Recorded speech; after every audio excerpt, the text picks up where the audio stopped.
우리에게 주어진 하루, 별다를 것 없는 하루지만 그 하루가 누군가에겐 마지막 하루이기도 새로운 하루이기도 한데요. 동일하게 주어진 오늘이라는 날에 세계 곳곳에선 삶이 끝난 사람들과 삶을 시작하는 사람들이 있습니다. 전 세계를 기준으로 본다면 그 숫자는 어마어마하겠죠. 죽음과 생명, 그 두 가지 선택지 외에도 분명 숨을 쉬고 살고 있지만 사는 게 사는 것 같지 않은 오늘을 보내고 있는 사람들도 있다고 합니다. 세상을 보는 눈, 오늘은 특별히 살고 있으나 사는 것 같지 않았던 여성, 그러나 삶을 쉽게 포기할 수 없었던 이야기를 소개하려고 하는데요.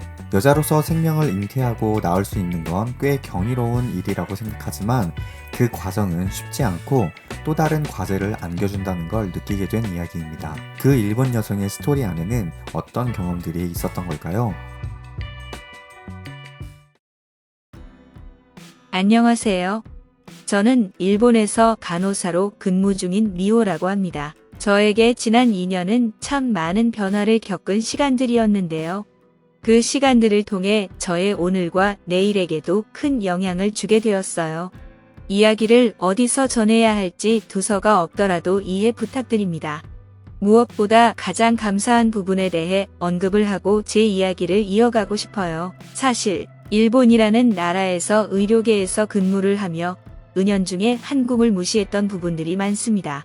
한국은 일본의 식민지였고 꽤 많은 부분에서 일본보다 부족한 점이 많다고 생각해왔거든요. 특별히 의료 쪽은 더 그렇게 생각할 수밖에 없었어요. 수술을 진행하더라도 저희 일본 정도는 배워야 섬세한 수술과 치료가 가능하다고 생각했어요. 근데 사람 일은 참 모른다고 제가 한국에서 치료를 받게 되고 한국을 신뢰하는 나라가 될 줄은 꿈에도 몰랐습니다. 식민지였다고 무시했던 지난날을 돌아보며 반성하고 있습니다. 혹시 저와 같은 생각을 하는 저희 나라 사람들이 있다면 조금 다시 생각하는 기회가 되었으면 좋겠어요. 그리고 저와 같은 어려움이 있는 분들은 한국이라는 나라를 알게 되는 기회 되길 바랍니다. 2년 전 저는 결혼 생활 7년 만에 아이를 임신할 수 있게 되었어요. 너무 기다렸던 아이였기에 그 소중함은 말로 다 표현이 안 됩니다. 남편과 매일 설레는 하루들을 보냈어요. 임신을 확인한 순간부터 매일이 선물 같은 하루였습니다. 태어나게 될 아이를 기다리는 날들이 저희에겐 큰 기쁨이었죠. 임신 주차가 늘어나고 20주가 넘어갈 무렵부터 이상한 증상이 있기 시작했어요. 당시 임신 중이었어도 근무를 하던 터라 혹시 일을 하는 게 무리가 되나 싶어 일도 쉬기로 결정을 했었죠.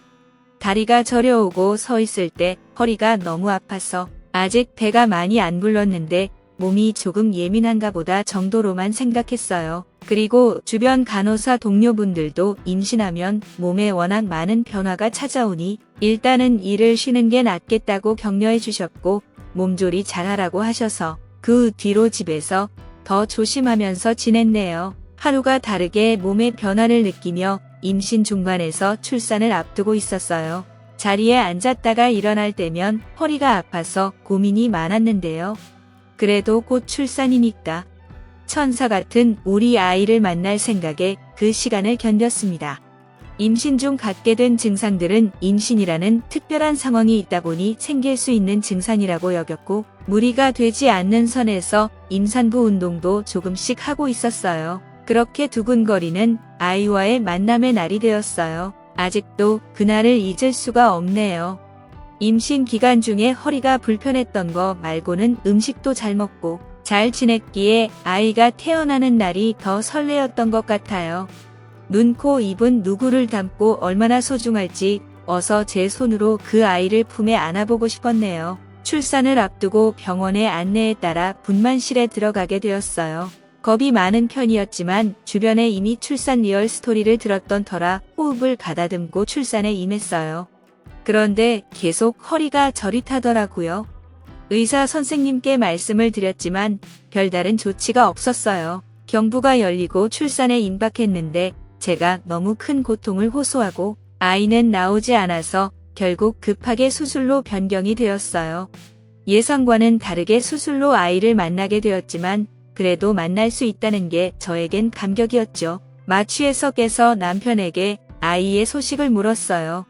건강하게 태어났다고 이야기를 전해 듣고 저는 다시 한참을 잤다가 깼네요. 깨어난 후 하루 동안은 움직이지 말아야 한다고 하셔서 꼼짝없이 있었네요.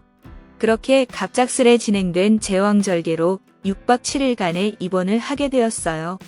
아이를 어서 보러 가고 싶고 안고 싶었지만 길었던 입원 기간이 무색하게 몸이 좋지 않았어요. 문제는 집으로 돌아오고부터였어요. 임신 기간에 허리가 한 번씩 저릿했던 순간들은 있었지만 일상이 불가능한 수준은 아니었는데 아이가 태어나고부터는 일상이 불가능한 순간들이 한 번씩 생겼죠. 어느 날 갑자기 걷는 게 어렵다거나 자리에서 일어나다가 주저앉는다거나 아이를 안고 주저앉은 적은 없었는데 그때를 생각하면 아직도 아찔해요. 경과가 갈수록 안 좋아졌어요. 일주일에 2-3번 그러던 게 이틀에 1-2번으로 그리고 하루에 1-2번으로 간격이 좁아지기 시작했죠. 아직 출산한 지 얼마 안 된 몸이라 몸이 무언가를 맞춰가려고 하는 과정에 겪는 변화인가 싶었어요. 그래서 병원 방문을 미루고 또 미루다가 거동이 어렵고 주저앉거나 누워있는데도 등에서 식은땀이 나면서 통증이 계속되어서 결국 아이를 며칠 친정에 맡기기로 하고 병원에 갔습니다. 병원에서의 진단은 저를 당황스럽게 만들었는데요. 쉽게 말해서 제 골반이 완전히 틀어졌다는 내용이었어요. 가족력 중에도 제가 생활했던 일상 안에서도 골반이 틀어질 만한 순간들은 없었는데 어린 아이를 키워야 하는 제가 갑자기 골반이 고장이 왜 난 거며 앞으로 치료 방법은 어떻게 되고 기간이 어떻게 되는지 따져 묻기 시작했어요. 사실 그때부터 화가 나는 순간들의 연속이었는데요. 틀어진 골반을 잡아야 하는데 그 과정은 확실하게 답변드리기가 어렵고 사실 그 과정 안에서 아이를 돌보는 일은 골반에 더 무리를 줄 수 있다. 입원 치료가 필요한데 그 치료 기간이 얼마나 걸릴지는 장담을 못한다라고 하더라고요. 저는 일본인으로서 그리고 일본에서 간호사로 제 삶을 쏟았던 의료인으로서 허무맹랑한 대답에 화가 치밀어 올랐습니다. 결국 저는 진통제만 받아가며 집으로 돌아와 아이를 돌보기 시작했어요. 그렇게 3개월을 그냥 지나보냈고 그 덕에 제 몸은 더할 나위 없이 더 상해져 있었어요. 상하는 건 고사하고 아이를 집중해서 돌보면 좋은데 그게 불가능해져 친정의 도움을 요청하는 횟수가 잦아졌고 그로 인해 친정엄마와 갈등도 잦아졌어요. 아이를 돌봐주는 거 잠깐은 괜찮은데 내 딸이 도대체 언제까지 이렇게 아파야 하는 거냐. 더 늦기 전에 치료를 해야 한다. 아이를 키우는데 손이 가는 거 지금 잠깐만이 아니지 않냐. 너를 위해서도 엄마로서의 역할을 하기 위해서도 치료를 꼭 해라 라고 말하셨어요.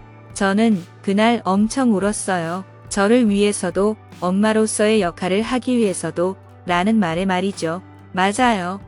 전 저로서도 살아야 하고 엄마로서도 살아야 하는 몸인 거죠. 엄마가 되었던 순간부터 허리 증상이 있었고 출산하는 과정에 어떤 문제가 있었던 건지 결론적으론 골반이 정상이 되기에 노력이 필요한 과제를 얻게 되었고 저는 이 골반의 상태로 아이를 돌봐야 했으며 앞으로도 돌봐야 하는 사람입니다. 그렇게 치료 방법을 이것저것 다 찾아보기 시작했어요. 일본에서 치료가 안 되면 미국까지 갈 마음을 잡고 있었어요. 치료비가 얼마가 들든 제 몸이 제 몸으로서의 기능을 할 수 있게 해둬야 한다고 생각이 들었거든요.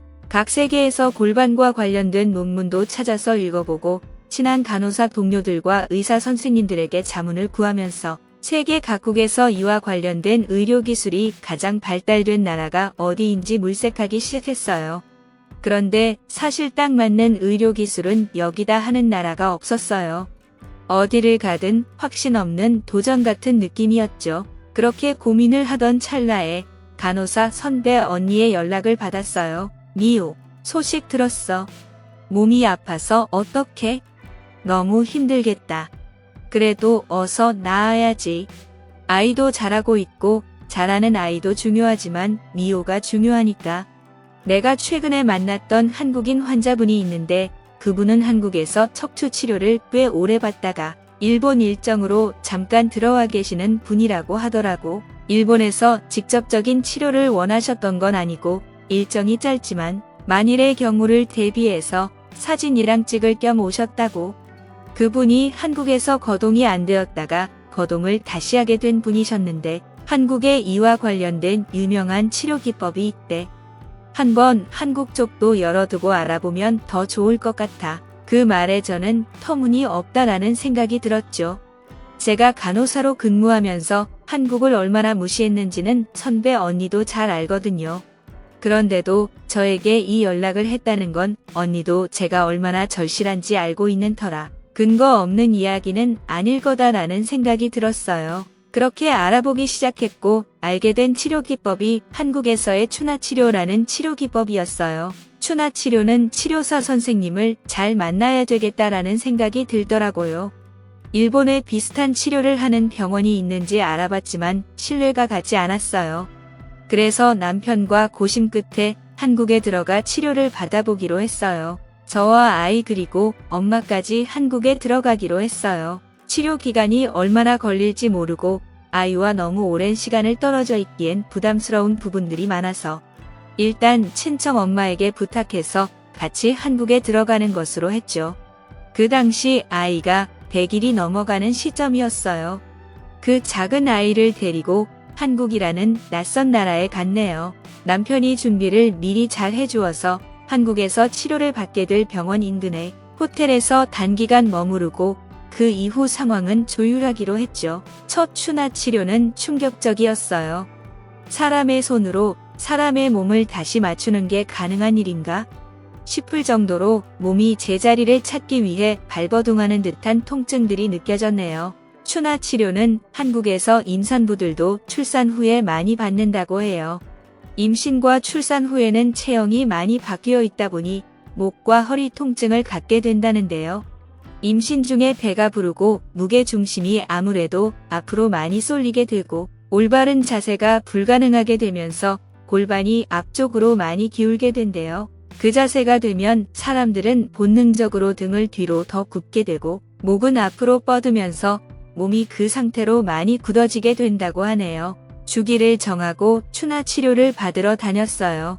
골반의 어려움에 대해 설명을 드렸는데 결국 모든 뼈는 연결되어 있다고 하시면서 척추를 시작으로 근본적인 치료를 시작해 주셨어요.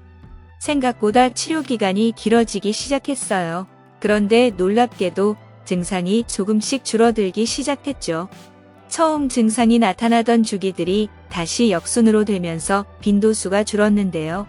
다리가 저릿하고 가끔 손도 저릿했는데 주저앉는 증상은 사라지고 저릿한 횟수가 줄어들기까지 했어요. 남편과 친정엄마와 고민 끝에 한국에서 생활하는 기간을 늘리기로 하고 인근에 집을 구해서 6개월을 한국에서 보냈는데요.